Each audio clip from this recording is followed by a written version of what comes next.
top of it, it's your boy AntMoe coming live and direct from the Mind of a Man studio. And I got my boy Cash with me, K$. And welcome to Two Dudes Talking Sports. And for today, we might venture off because that's what we do.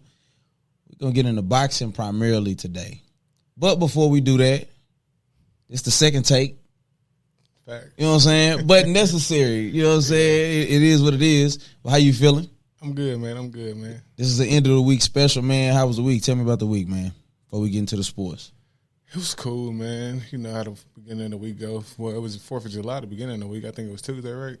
Kicked it with the yes, family, popped some fireworks. I think it was my youngest son, his first time, like, really experiencing the fireworks, playing with the little sparklers, Yeah.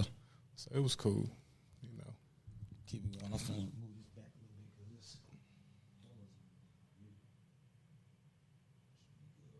Yeah. But nah, that was it, man.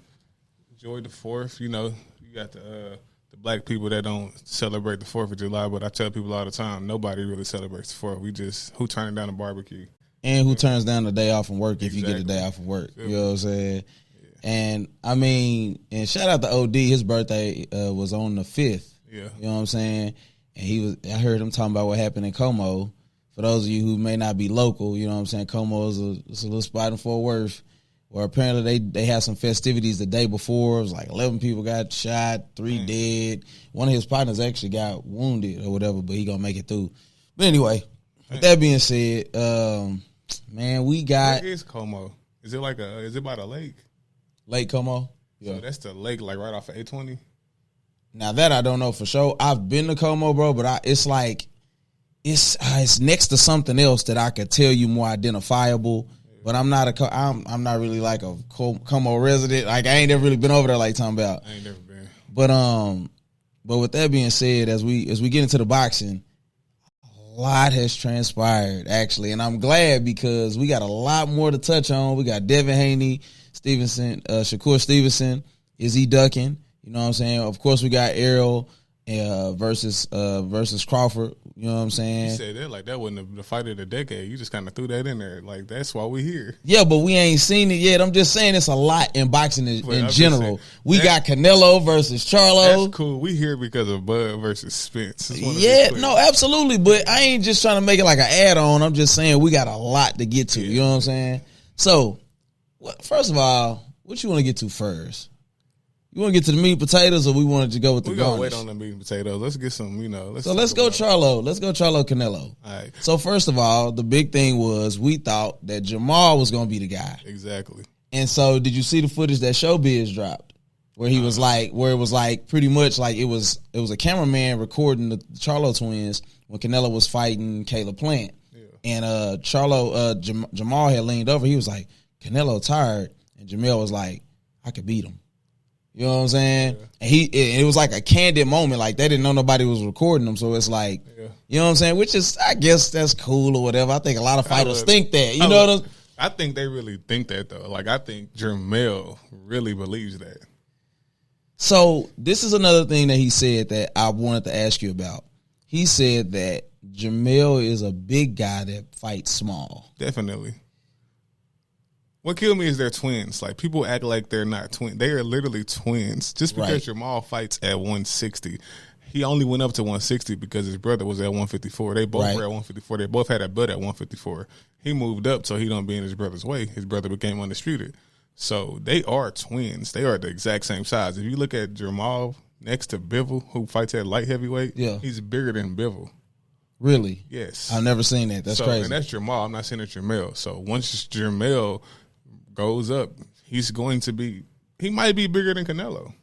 I think he is bigger. That was the argument. That you right. That was the argument, is that he's bigger than Canelo. Canelo's a little guy who does big things. Exactly. So it was like the complete opposite. Yeah.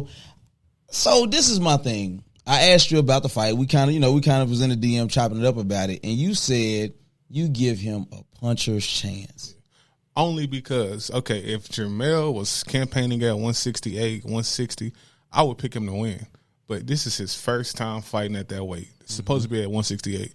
Canelo got experience at 168. He got experience at 175. So he has an edge. And he's been under the bright lights longer.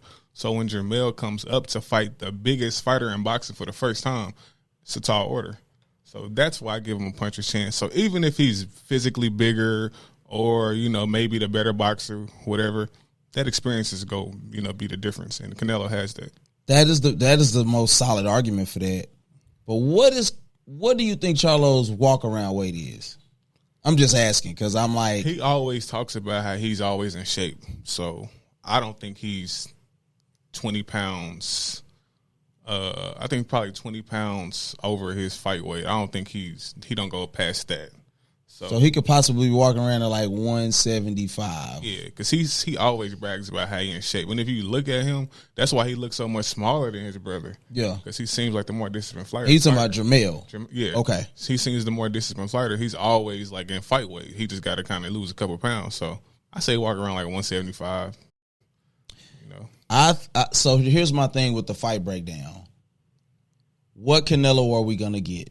Because we know the Canelo that we get that like the joke is that he sleeps in silk pajamas now. He golfs a lot. Like that guy that drives the I-8, you know what I'm saying? Like that guy ain't the same guy that got him where he's at. He's very much taking the Mayweather approach to life, but I don't think he has the same hustle that Mayweather still had as that premier fighter.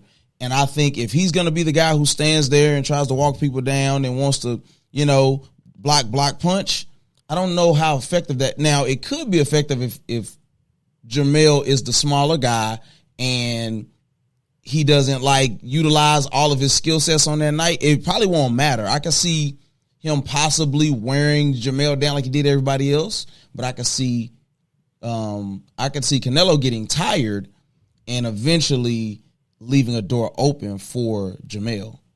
Yeah, I agree. For one, Canelo 32, so I don't think we should expect the same Canelo. That's number one.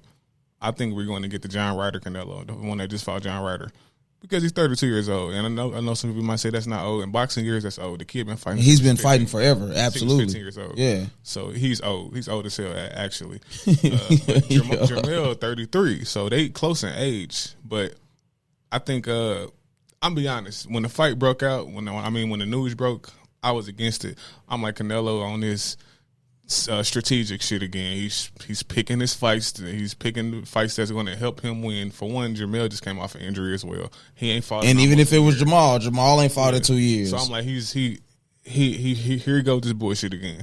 But the more I'm getting into the fight, he's fighting the dog out of He's fighting the dog. I ain't gonna sit here and lie to He's you. the dog, yes. Jermell is the dog, bruh. So this might be the wrong cherry to pick. I ain't gonna lie to you. I agree, bro. He been calling Canelo names since day one. And they fighting for the belts? Yes, he been calling Canelo names. People can say payday, but he looking at Canelo like you're the best. You're the prize, and he been wanting that for the longest. So here's the question, and we putting the cart before the horse by far. If Jermell becomes undisputed at two different weight classes, one in which he has to go up two different weight classes, what does that say about him? Where do you put him? I'm gonna say this because Bud said this is his era. He said during the press conference against Spence, he said after he beat Spence, this is the Bud Crawford era. That's going to be debatable. Yeah, that's all I'm saying, bro. That's going to be debatable Because I think I think as you go up in weight classes, being undisputed just becomes harder. And I'm gonna tell you why it's gonna be debatable. Because let's say he go up and fight Canelo at 168 and he beat him, he really could campaign at 160. I don't see nobody beating him at 160. Who's that? That's what I'm saying. Yeah, I'm like, who's at 160? Adames, I mean, you got what's the Asian guy? And Adames' last fight was Janabek. Like, bro, it's real. That was the early stoppage, so right? He could probably do 3-time undisputed. And it'll be quick too. I think Triple G still got like 2 belts. What's the name? Got a belt. If he can beat Canelo, Lara, like it's real, like thin, bro. If he can beat Canelo, he can definitely beat Triple G. That's all I'm saying. And everybody else. So, hey, and he's been a dark horse. Like he's had the toughest matches. He literally like a lot of people get like Devin Haney undisputed. I like Devin Haney, great boxer, but he fought one guy to become undisputed, and it's not and it wasn't a fair. He fought everybody. Only one person he didn't fight, and that's because he just became a bum, and that's Jared Hurd. But that's not his fault.